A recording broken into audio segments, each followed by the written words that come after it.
I'm making this video for no other reason than I have something to tag trolls in. If I tagged you in the video, you're most likely a troll. You could be somebody that I thought was curious and this experiment might help them. You might be somebody I think is cool and I want to show you my experiment. You decide why I tagged you in this video. All right, what I said was, this is not 240 volts because it's 120 plus 120. What it is this is cycling from negative 170 to positive 170. And this is also cycling from negative 170 to positive 170. But they're the opposite ends of the same phase. So when this is positive, this is negative, and the current flows that way. Then it flips and the current flows the other way.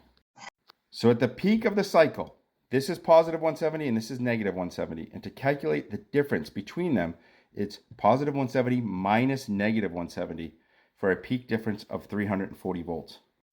Can I prove that? Yes, I have an oscilloscope and I can show you the wave of one of the legs cycling from positive 170 to negative 170. And then I can combine the two legs in a way that we normally wouldn't, but that will make my meter register the 340 volts on a regular multimeter.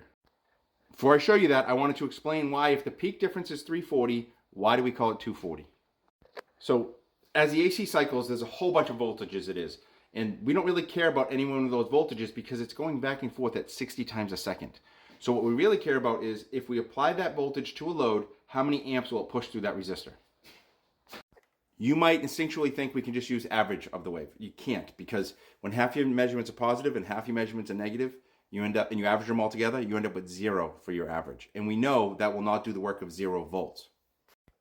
So we use a formula called RMS, which involves squaring all the negative numbers to give them a positive value, because negative times a negative is a positive.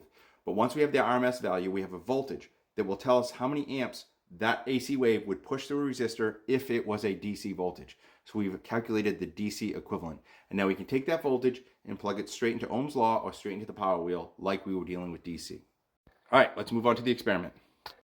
Okay, so this leg is hooked up to an oscilloscope.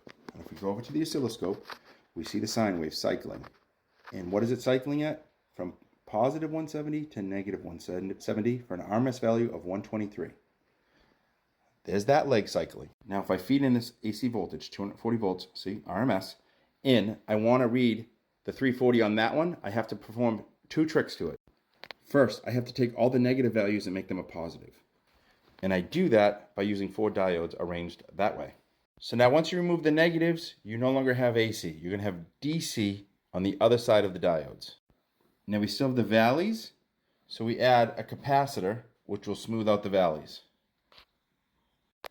All right, now that we're set up, let's take some meter readings. We have 245 volts AC RMS inputting. Goes across the diodes. You know, trolls would call those magic. Hits the capacitor.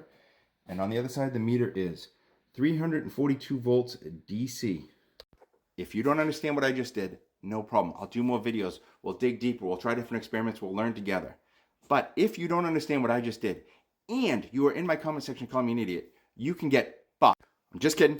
I love the trolls. They drive the algorithm. The confused people in my comment section drove the algorithm, and I got some of the best views I've gotten in a few months. So thank you very much. And it's fun arguing with them.